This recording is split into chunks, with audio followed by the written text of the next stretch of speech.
Ahí Ahí está. está. Ya.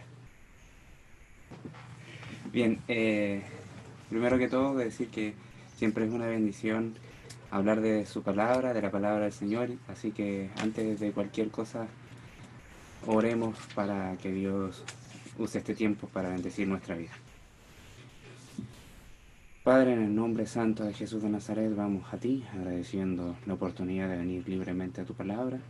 Agradecemos por tu misericordia, agradecemos por tu bondad y oramos por entendimiento, oramos para que tu palabra trate con nuestros corazones, que muchas veces son duros y rebeldes. Padre, ayúdanos a ser edificados por tu palabra, por la obra de tu Espíritu, para guiarnos a vivir vidas que te adoren, vidas que te glorifiquen. En esta hora confiamos en tu suficiencia y en tu poder, reconociendo nuestra debilidad. En el nombre de Jesús oramos. Amén. Amén. Bien, quiero comenzar este sermón señalando que muchos de los profesionales o personas que están estudiando en la universidad alguna carrera profesional tienen en su mente que al terminar esos años que dure en los estudios formales, van a salir totalmente preparados para desempeñarse en su área, ¿ya? Algunos salen con un orgullo muy elevado. Pero, mientras estuvieron estudiantes, o sea, como se mantuvieron como estudiantes o estudiando en la universidad, algunos tenían un dicho como este: materia pasada, materia olvidada. Aunque no creo que solamente sea de la universidad, creo que a veces también pasa en, en la media o a diferentes edades de cuando nosotros nos enfrentamos a ser estudiantes. Considero personalmente que esa es una idea errónea, pero no voy a defender esa errónea, o sea, por qué es errónea, sino que quiero que pensemos si queremos ser buenos en lo que somos o lo que vamos a aprender, finalmente tendríamos que poner atención en lo que se nos enseña y aún más teniendo en mente que podríamos ir perfeccionándonos cada vez más. Bien, ahora en ese sentido quiero que apliquemos eso en relación con nuestro estudio de las escrituras. Quiero que lo apliquemos directamente a cómo nosotros vamos a la escritura a estudiarlas. ¿Podríamos decir que materia pasada es materia olvidada? ¿O podríamos pensar en que tenemos que dejar de prepararnos o de aprender de lo que Dios ha dicho en su palabra? Es más, tú tienes que preguntarte si te pasa esto, si está esa idea de que aprendiste algo y lo olvidas. Bueno, yo en lo personal he ido preguntándome, he estado examinándome a mi propia vida, porque con los años he aprendido que la memoria es frágil y a veces nuestro entendimiento se pone torpe, duro y hasta ciego, aparentemente, porque el corazón es orgulloso, ¿ya? Esta es una realidad que cada uno de los cristianos debe enfrentar, pero con la base que tenemos de acuerdo a la enseñanza de la palabra de Dios, que tenemos que ir creciendo en nuestro entendimiento de lo que Él enseñó en su palabra, con la seguridad de que Él ya iluminó nuestro entendimiento, de que ya abrió nuestros ojos del corazón y que podemos ver al Señor mediante su palabra por la obra de su Espíritu, desde el día en que creímos. Ahora, el texto que vamos a ver hoy, que está en Marcos 8, nos muestra el peligro de la ceguera espiritual, que afectaba tanto a los fariseos y también increíblemente a los apóstoles. A diferencia entre los fariseos, los apóstoles eran discípulos del Señor. Hay que recordar que estamos estudiando un periodo del relato de Marcos donde el Señor estaba siendo totalmente perseguido por sus obras, por su predicación y encontraba mucha oposición. Bien, sin embargo, esta ceguera espiritual podemos encontrarla en cualquier época. Estos rencores o estas reacciones frente a la enseñanza de la palabra del Señor y frente a la enseñanza pura del Evangelio, la encontramos en cualquier época. Y se debe, producto de enseñanzas humanas, que están sujetas a una ceguera espiritual ante la verdad de Dios. ¿Ya? y les quita como consecuencia la comprensión del mensaje del Señor. Bien, hoy podemos ver que la palabra del Señor manda a cada creyente tener el cuidado de toda enseñanza que nos pueda cegar ante Él y que nos lleve a malinterpretar la Biblia. Tenemos que entender que Dios manda al creyente a tener cuidado de toda enseñanza que nos pueda cegar ante Él y nos lleve a malinterpretar la Biblia. Bien, vamos a Marcos 8 de los versículos 11 al 21. Vamos a Marcos 8 de los versículos 11 al 21.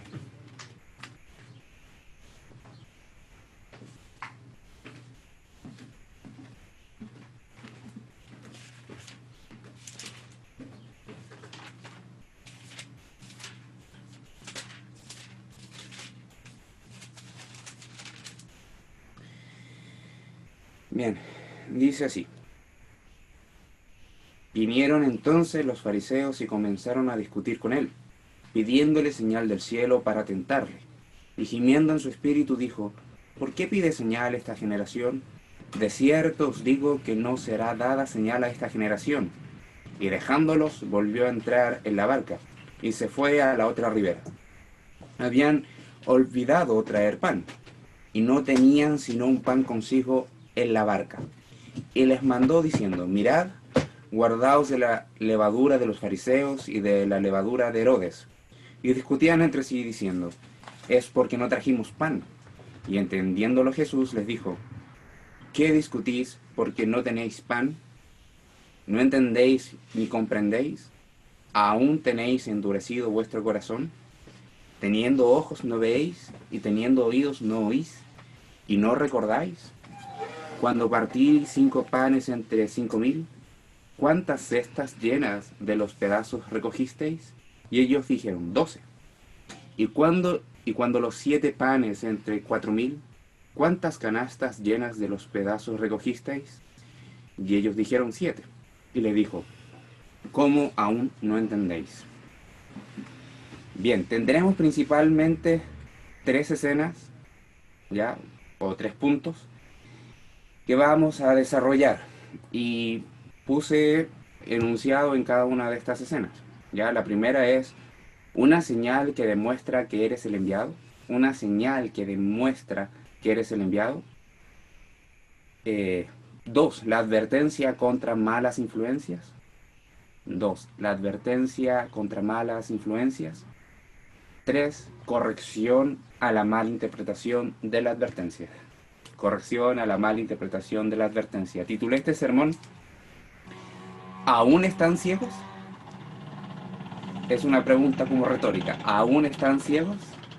Bien, antes de ir a nuestra primera escena es necesario recordar que Jesús, según el texto que vimos la semana pasada, siguió mostrando su amor y compasión con poder en otro milagro de multiplicación de panes y peces. Ya una segunda multiplicación de panes y peces en una zona gentil. Vimos algo característico en este milagro, en este episodio de la vida de Jesús, que dijo, tengo compasión de los gentiles. Y hizo un milagro tremendo. Y termina ese episodio con los discípulos y él embarcándose hacia una región dalmanuta. No se sabe bien con exactitud cuál es esa región, pero era alguna ribera del mar de Galilea. Muchos de los estudiosos de la Biblia, muchos estudiosos bíblicos, no dan con exactitud cuál es el lugar. Sin embargo, el punto es que Jesús seguía con su misión, recorriendo lugares, predicando el Evangelio y haciendo sus señales mesiánicas, ¿ya? Lo cual nos permite dar paso a nuestro primer punto o a nuestra primera escena de este sermón, una señal que demuestra que eres el enviado. Bien, en el versículo 11 podemos notar que nos cuenta que vinieron entonces los fariseos y comenzaron a discutir con él pidiéndole señal del cielo para tentarle. Encontramos, como ya dije, que Jesús estaba bajo una persecución de los fariseos constante. Y como habían llegado a alrededores habitados mayormente por judíos, fueron los fariseos y los saduceos, nos dice también el Evangelio de Mateo, paralelo a este texto, que estaban ahí, lo fueron a encarar, fueron a pedirle que le demostrase una señal nueva para que Jesús pudiese acreditar que realmente era lo que él decía ser, el Cristo, el Mesías, el Hijo de Dios. El texto dice que discutían con él y le pedían una señal del cielo para tentarle. Bien, ellos le estaban pidiendo una señal, pero no era cualquier señal, era una señal del cielo. ¿Qué quiere decir eso? Una señal como la que hizo Moisés en Egipto cuando fue enviado por Dios para liberar al pueblo de Israel de la esclavitud de Egipto, cuando hizo llover granizos en estas plagas, cuando hizo llover fuego y también hizo tener una oscuridad, cuando entró en tinieblas toda la región de Egipto. Estas plagas eran señales de amparo sobre Moisés, que Dios realmente había sido el que había enviado a Moisés a liberar a su pueblo. Estos fariseos y saduceos habían interpretado mal eso y lo querían aplicar a Jesús. Querían ver eso, querían ver un espectáculo como eso. Ahora, esto no lo estaban pidiendo para creer en él, ni en ninguna otra cosa que Jesús pudiese haber enseñado o podría haber dicho. El sentido de esto era tomar cualquier cosa para desacreditarlo. Por eso dice para tentarle, querían desacreditarlo finalmente. Tentar era finalmente decir e incitar a hacer algo, pero de forma maliciosa. Sin embargo, Jesús en el versículo 12 vemos al Señor una reacción que me llama fuertemente la atención. No sé a ustedes, pero miren, el versículo 12 dice, y gimiendo en su espíritu dijo, ¿por qué pide señal esta generación? De cierto os digo que no será dada señal a esta generación. Bien, notamos primero en este versículo que Jesús gime en su espíritu, ¿ya? Que es más bien un suspiro profundo, que refleja dolor. Esa es la intención de este suspiro profundo, un dolor, un pesar, una angustia. Las palabras y las actitudes de los fariseos y saduceos no le fueron indiferentes al Señor, le dolieron. Ese es el sentido de esta expresión. Jesús sintió la afrenta, Jesús sintió este rechazo y producto de eso suspiró largamente. Perdón por ese ruido. No sé si se escucha, pero siempre me desconcentra. Ya. Bien, eso era producto de la dureza de los corazones de los fariseos y saduceos. Y eso también refleja cómo Jesús reacciona frente a esta condición de las personas. Bueno, condición de que viene todo mortal a este mundo. Viene todo ser humano con una dureza de corazón ante Dios. Bien, la respuesta del Señor que vemos es impresionante. Dice dos cosas. Nos quedamos solamente en la idea y gimiendo en su espíritu. Dijo Jesús, ¿por qué pide señal esta generación? ¿O por qué pide señal esta generación? Es una pregunta. Y después dice, afirma, de cierto os digo que no se dará señal a esta generación. Ahí dice. Primero, dice, ¿por qué pide señal esta generación? Puede ver que Jesús estaba incluyendo a las personas que representaban los fariseos y los saduceos. Y finalmente a la época donde estaba situado la manifestación de la encarnación de nuestro Señor. Se refería al grupo que representaban a esa época. Jesús no tenía en mente demostrar una señal. ¿Por qué? Porque ya había hecho muchas otras señales, milagros suficientemente poderosos para demostrar que Él era el Mesías, que Jesús es Dios, que Jesús es la segunda persona de la Trinidad de Dios que vino a este mundo a cumplir con el plan de salvación que tiene Dios para los seres humanos. Y en la segunda parte de su respuesta notamos que dice, de cierto os digo que no se dará señal a esta generación. en el sentido de negar la solicitud. Está diciendo, olvídenlo. Es una forma categórica y a la vez solemne de decir, olvídense de que van a recibir una señal como la que me están pidiendo. Es más, cuando antecede la oración con un desierto, digo, es un claro llamado de atención. Es decir, bueno, oigan esto porque esto es palabra de Dios. Finalmente dice, olvídense, no piensen que van a recibir una señal como la que ustedes me están pidiendo. Y vemos en el versículo 13 que dejándolos volvió a entrar en la barca y se fue a la otra ribera. Bueno, se acabó la conversación, al parecer fue una discusión fuerte, pero habiendo dicho eso, el Señor Jesús se marcha con sus discípulos nuevamente. Ahora, para tener un poco en mente hacia dónde se dirigía el Señor, se dirigía nuevamente a Bethsaida, Julia. Ya es una parte del mar de Galilea que estaba al norte. Probablemente Jesús estaba en una región que estaba en el sur, así que se dirigió más para al norte. Ahora, permítanme decir, con todo lo que ya hemos hablado inicialmente, que acá no vemos un simple desconformismo de los fariseos, no, sino es como alguien ciego que no puede ver por más que uno le haga señas. No puede ver lo que tiene frente a sus ojos, pero además agreguémosles que es incrédula. Como un tipo de personas que cuando se les dice algo, se les informa de una noticia, lo ponen en duda hasta si no lo ven con sus propios ojos, no lo pueden creer.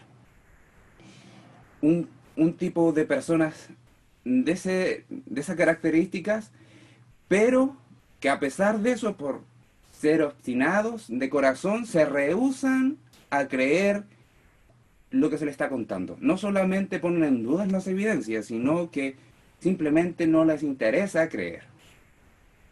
El problema acá es, por más que vieran, es eso, no estaban dispuestos a creer.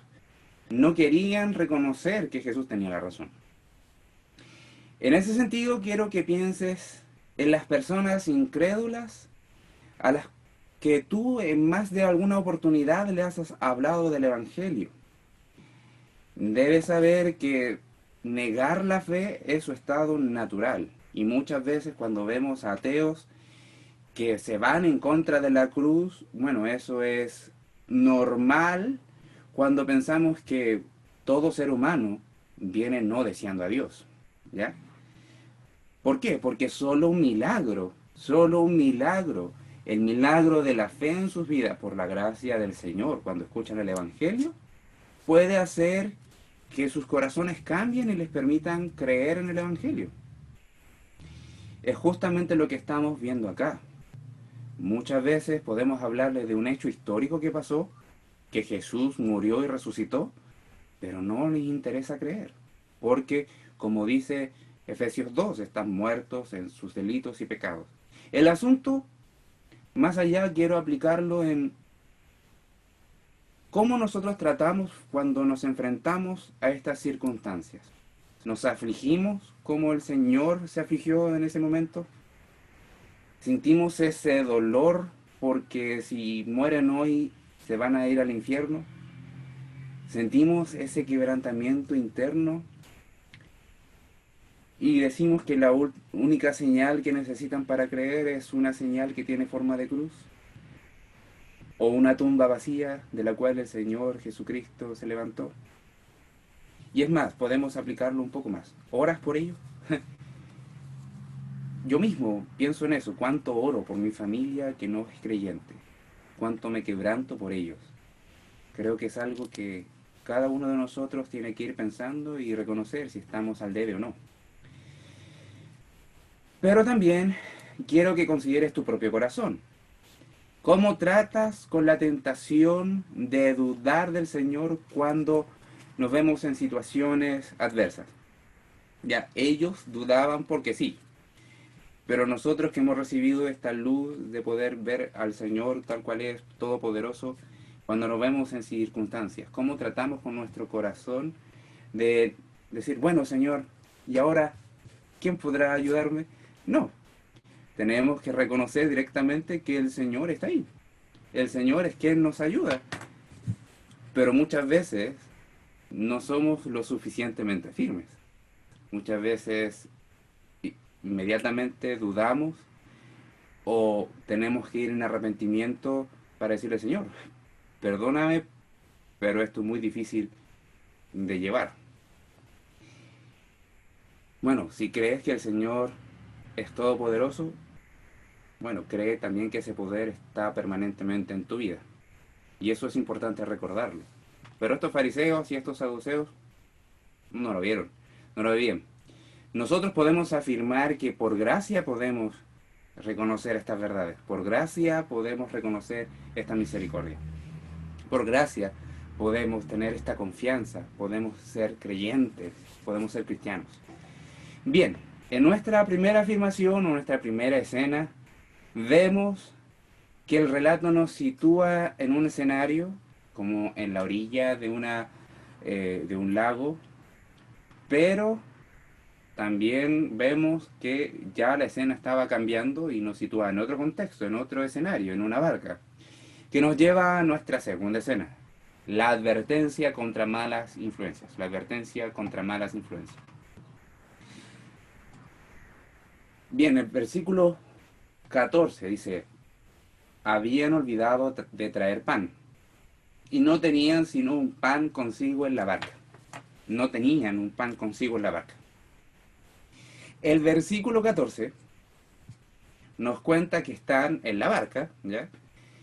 Pero por la tensión previa que tuvieron, por la discusión que vieron con los fariseos y los saduceos, que son grupos religiosos muy cerrados, dirigentes de la nación de Israel en ese entonces, olvidaron tener provisiones. Bueno, está incómodo el ambiente, así que mejor vamos, y obedecieron al Señor.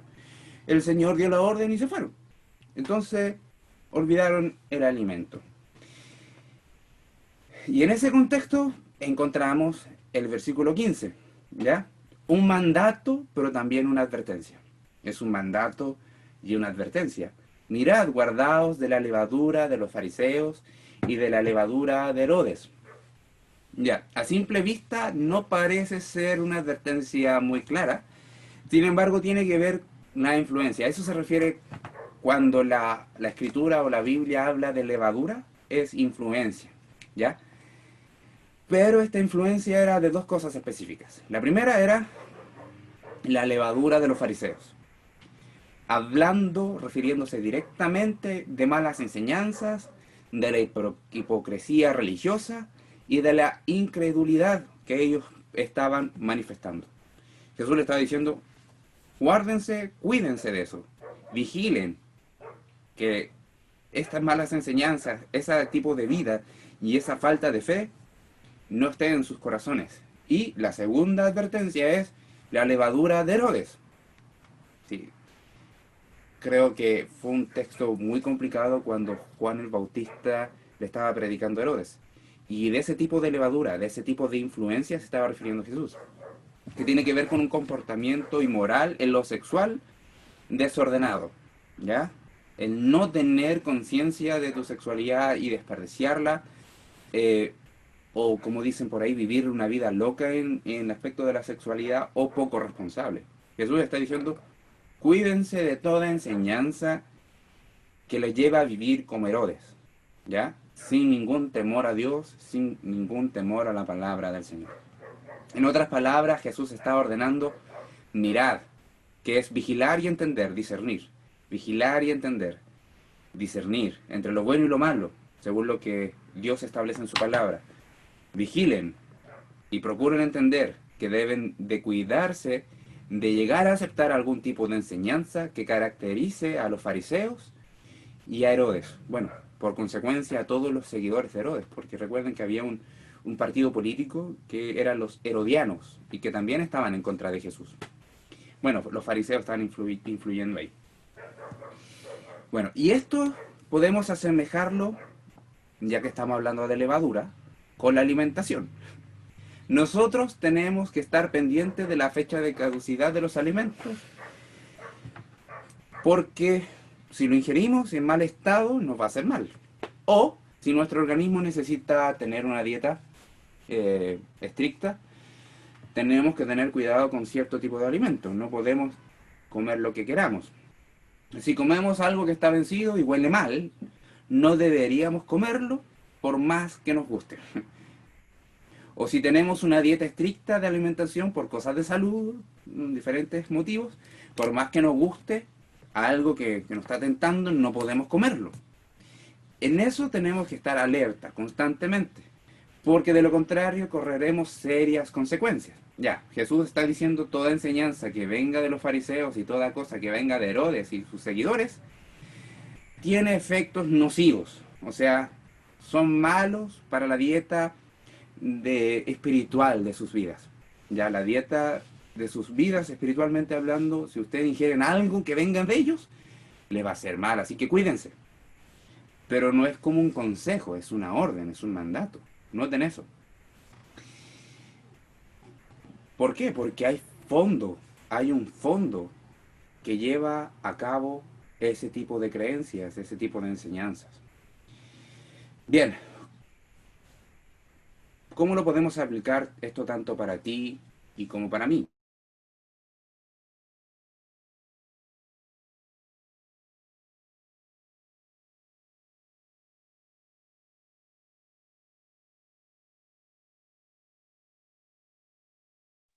Se pegó, ¿cierto? Sí, se pegó. Sí. No, se nos cayó. Ya Jairo sigue predicando tú. Ya. Vale, vamos a escribir acá por internet. Si se dieron cuenta. Y así. Sí, ahí está. Ahí está, ahí está. Se pegaron. Sí, sí, de hecho lo noté porque vi una cara media asustada. Así que, bien. Sí. Sí, así mismo. Ya quedamos Ya. justo después de la ilustración como de la comida vencida, habías terminado eso. Creo que hasta ahí llegamos. Sí, Como- ¿no escucharon cuando Jesús está diciendo que toda enseñanza es nociva? Toda enseñanza de que viene de Herodes y Sí, que... sí, pues. Sí, todo eso Ahí, es ahí como... estamos. Cerraste toda esa ilustración. Hasta ahí quedamos. Bien. El punto es que cómo lo podemos aplicar para nosotros, para ti, para mí y así también para la Iglesia del Señor. Este mandato está vigente hasta el día de hoy.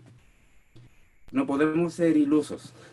No podemos andar por la vida pensando que las filosofías mundanas nos van a hacer bien. Pensemos en la levadura de Herodes. Y así también malas interpretaciones religiosas de la Biblia nos van a hacer bien. Hoy el mundo se va a abrir cada vez más en cuanto al conocimiento y los jóvenes, ustedes, bueno, los más jóvenes que yo, eh, están en una edad crucial, 16, 15, 21 años, 17 años, 18, están en una edad crucial, están experimentando cosas y van a conocer muchas más. Vemos hoy muchas iglesias que no llevan una sana doctrina, llevan una pésima doctrina. Y no es algo que nos honre reconocer o que nos alegre reconocer, sino que nos da tristeza.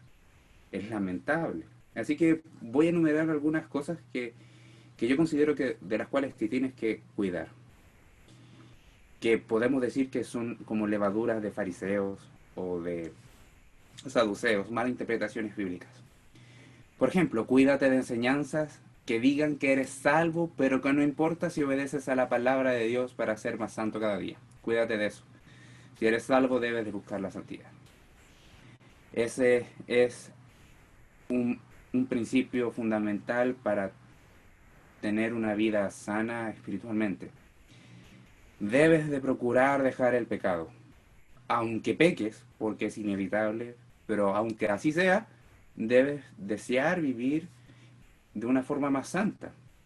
Y en tu mente tiene que estar ser más como Jesús. Cuídate de enseñanzas que te digan, eres salvo, pero vive como quieras.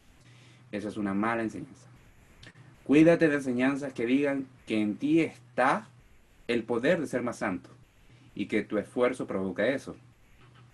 no es por lo que hagamos, sino por la obra de Dios en nuestros corazones, por su palabra y por el Espíritu Santo. Es Dios que nos va a guiar, pero tú tienes una responsabilidad de ir a Dios en oración, porque te dio una nueva voluntad, te dio un nuevo corazón. Tú debes de ir a Dios, estudiar la Biblia, leer la Biblia, y eso el Señor lo ocupará para transformar tu vida. Así que cuídate de personas que te digan, en ti está el poder. No, el poder está en el Señor, porque el Señor es el que pone el querer en el corazón y el hacer también, y también los medios para poder crecer. Bien, cuídate de enseñanzas que no traten bien, por ejemplo, el disgusto social que vemos en Chile o a nivel mundial, el aborto, la sexualidad en la juventud y en la vida en general, el ocio. Ante cualquier cosa, anda a las Escrituras y consulta en ellas para saber qué es lo que Dios dice de cada uno de estos asuntos. ¿Por qué? Porque podemos caer en mala enseñanza y malas prácticas. Porque a Dios le pertenece todo el asunto de la vida y todo el asunto de la piedad. Por eso tenemos que consultar todas estas cosas delante del Señor. Pero también cuídate de enseñanzas que tergiversen la fidelidad que debes tener con tu iglesia local, con tus hermanos. Cuídate de malas enseñanzas de que tergiversen que son los pastores y quiénes también deben ser los pastores. También de los dones espirituales que se reciben a los que Dios le da a los creyentes y del mensaje de Dios para este mundo, para esta generación, como si fuesen iluminados y traen nuevas palabras y profecías. Cuídate de esas enseñanzas porque lo que debemos saber está en la Escritura. También cuídate de personas que tergiversen el Evangelio del Señor y la seguridad que tenemos por la fe en Cristo, por su sacrificio eficaz para salvar a todo pecador que se arrepiente y cree en Él. Ya, son varias cosas. Y por último decir, cuídate de tradiciones que desprecian la gracia de Dios y que no te permiten disfrutar el Evangelio. A veces nosotros somos muy estrictos con nosotros y agregamos mandamientos que no están en la Escritura. Y olvidamos que muchas veces Dios nos lleva a hacer cosas para un beneficio personal. Por ejemplo, yo no escuchar algún tipo de música a mí me puede hacer bien, pero quizás para otra persona no tiene ningún problema y no le hace ocasión de caer. Pero el punto es este, pensar cómo nosotros podemos ser más como Jesús. Ese es el punto. Y ese es el punto del Evangelio. El Evangelio nos salva para ser más como Jesús y así también adorar a Dios. Cuídate de estas tradiciones que tergiversen la gracia, de tradiciones de tu propia vida y la vida de la iglesia. Y piensa, ¿cómo podemos ayudar a los hermanos? Bueno, Dios nos ayude, porque tenemos que tener un entendimiento para recibir toda esta enseñanza. No lo que estoy diciendo, sino lo que Dios está establecido en su palabra. Ha establecido en su palabra. Dios nos ilumine cada día más para no solamente ser sabios y hábiles en comprender esto, sino también para actuar y obedecer según este mandato, de cuidarnos de toda enseñanza que tergiverse a ver a Dios, y así también que nos tergiverse cómo interpretamos las Escrituras, la Biblia. Porque esta influencia maligna de la religiosidad muerta, como vimos y como ya mencioné, todavía sigue presente. Esto ha estado presente a lo largo de toda la historia de la iglesia. Y por eso lo mismo tenemos que estar pendientes de este texto. Es de vital importancia ver cómo Jesús guía a los apóstoles en los versículos siguientes, frente a su falta de comprensión al mandato que él estaba mandando.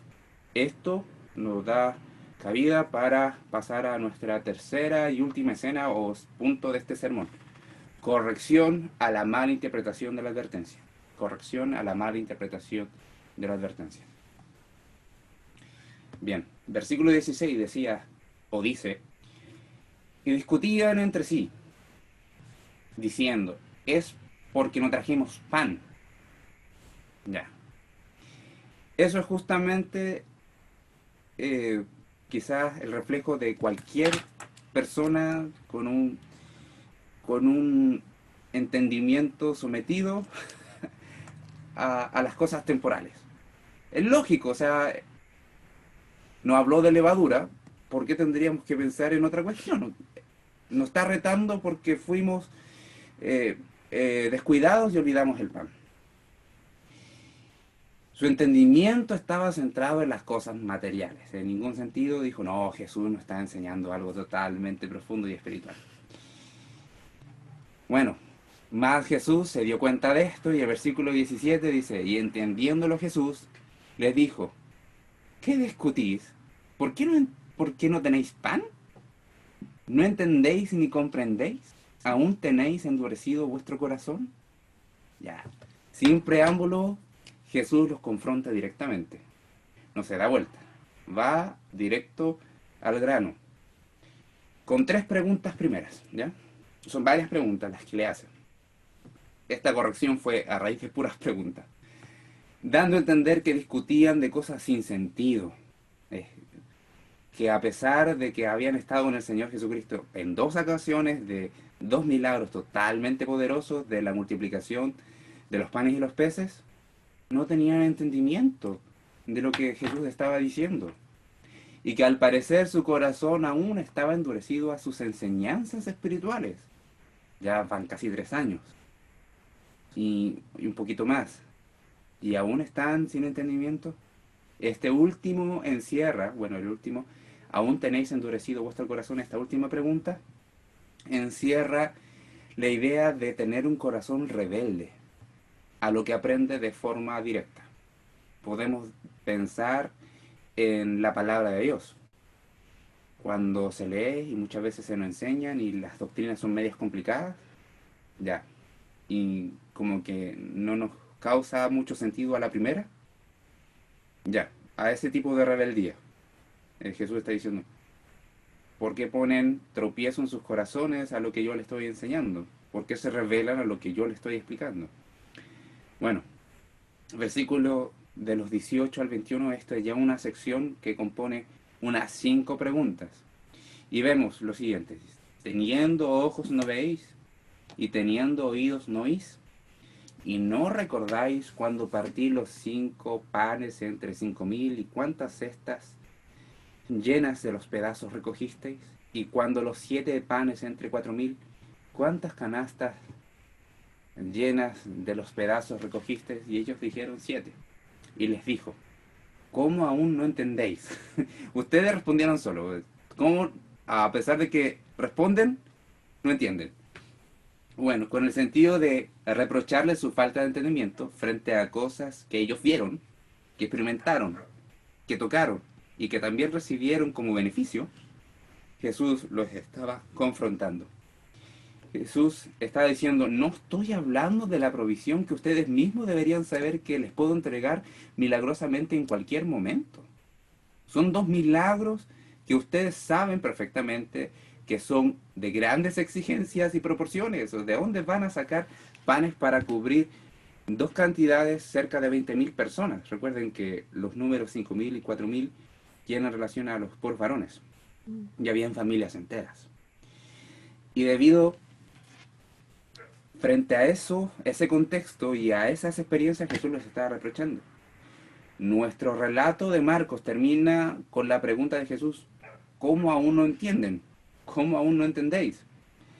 Pero cuando vemos en el texto paralelo de Mateo 16:12, vemos que nos dice el evangelista Mateo que ellos finalmente entendieron, ya que finalmente entendieron que Jesús estaba apuntando a la enseñanza, a lo que ya había explicado, a la enseñanza de fe y práctica, tanto de los fariseos y saduceos, y según este texto, también de Herodes y sus seguidores, los herodianos. En otras palabras, Jesús estaba dedicando, o estaba diciendo, indicando y diciendo, cuídense de enfocar sus corazones de forma correcta.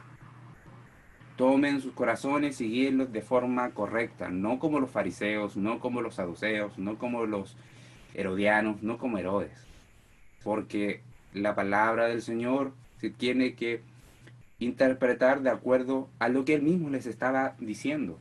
Cuídense de una forma vacía de vivir, cuídense de la hipocresía, cuídense de esta religiosidad muerta, que ve solamente el exterior, pero que no apunta al corazón. Cuídense de esas cosas. Finalmente, esto tiene mucha relación con la idea de que tenemos exigencias de aprendizaje según la edad. Y cuando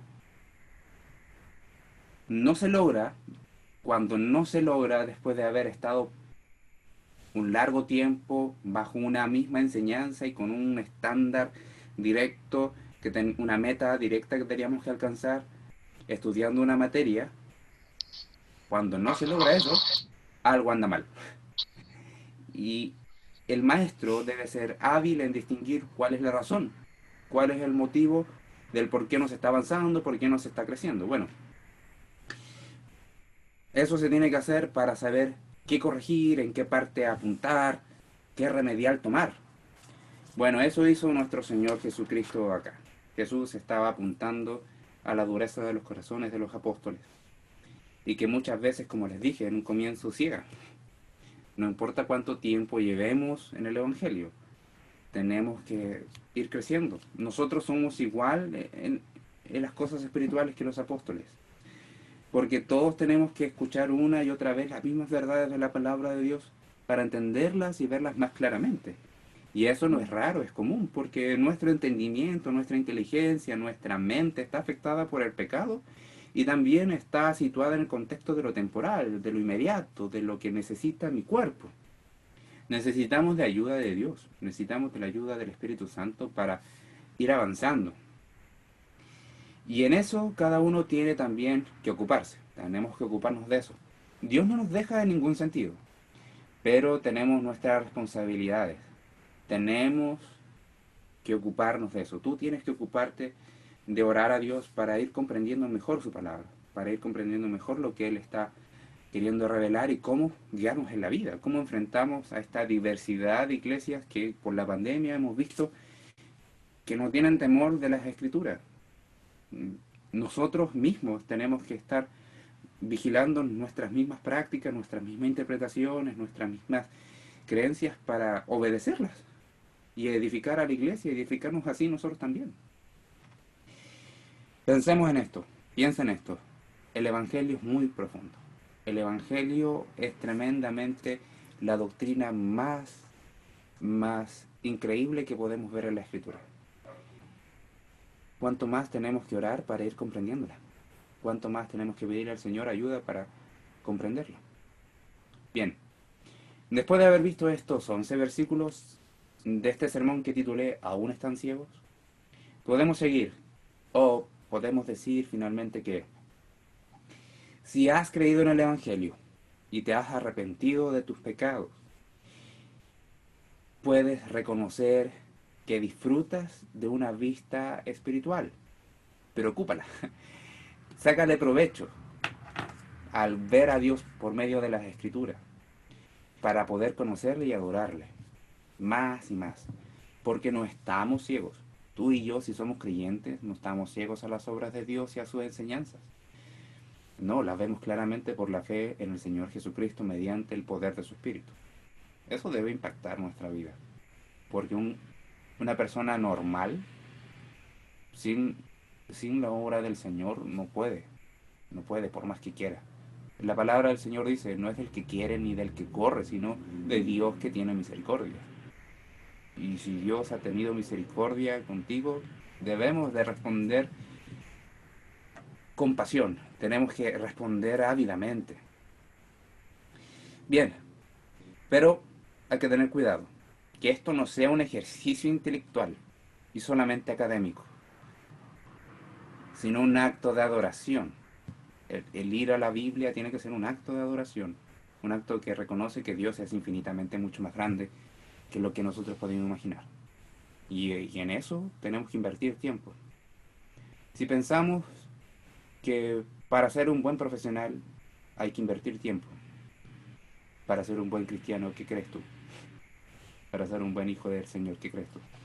Hay que invertir tiempo, ¿sí? Hay que invertir la vida. Bien, esto teniendo esto claro, te va a ayudar a crecer espiritualmente. Cristo va a ocupar esto para moldear a Cristo en ti. Eh, es maravilloso ver que cuando respondemos en obediencia, Dios ocupa estas cosas para ayudarnos. Y por lo mismo tienes que confiar en que Dios, por su poder que está en ti, te va a ayudar a que puedas seguirle en obediencia y fe. Y vivir una vida que le dé gloria en todo cuanto hagas. Este es el fin. Hacer las cosas para la gloria de Dios y en algunos sentidos dejar de hacer algunas cosas para la gloria de Dios, según los estándares y las verdades que vemos en la palabra del Señor.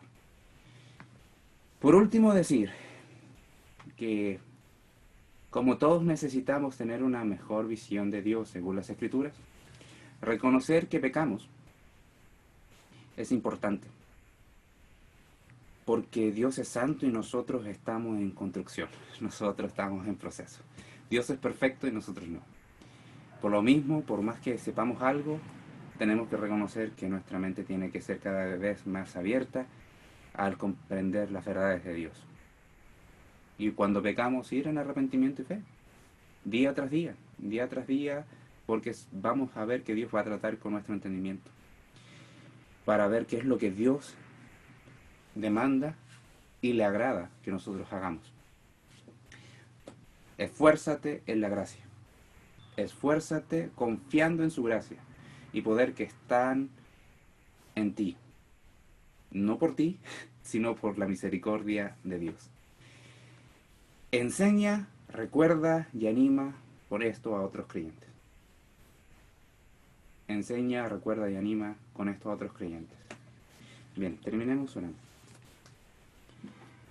Padre, en el nombre de Jesús, te damos gracias por tu misericordia, damos gracias por tu palabra, damos gracias porque tus advertencias no son meros consejos, sino que son mandatos. Ayúdanos a ser sabios, ayúdanos a tener un entendimiento cada vez más claro frente a tu palabra, frente a lo revelado de tu ser, porque somos débiles, somos finitos, somos limitados. Más ayúdanos para enfrentar el día a día, ayúdanos a enfrentar todos los diferentes aspectos de la vida, porque queremos servirte, queremos con nuestra vida servirte. Ayúdanos a servirte dando un buen testimonio, hablando del Evangelio, siendo un buen hijo tuyo. Ayúdanos a vivir para tu gloria, donde nadie más nos ve. No importa si estamos en medio de algo público o estamos en lo privado, en lo íntimo. Ayúdanos ahí, en lo secreto, a ser un siervo para tu gloria. Oramos para ti, oramos hacia ti, por tu bendición y para que nos guíes cada día. En nombre de Jesús oramos. Amén. Amén. Amén. Damos gracias a nuestro Dios por su palabra. A ver, voy a detener aquí la grabación que no sé cómo se maneja muy bien esto.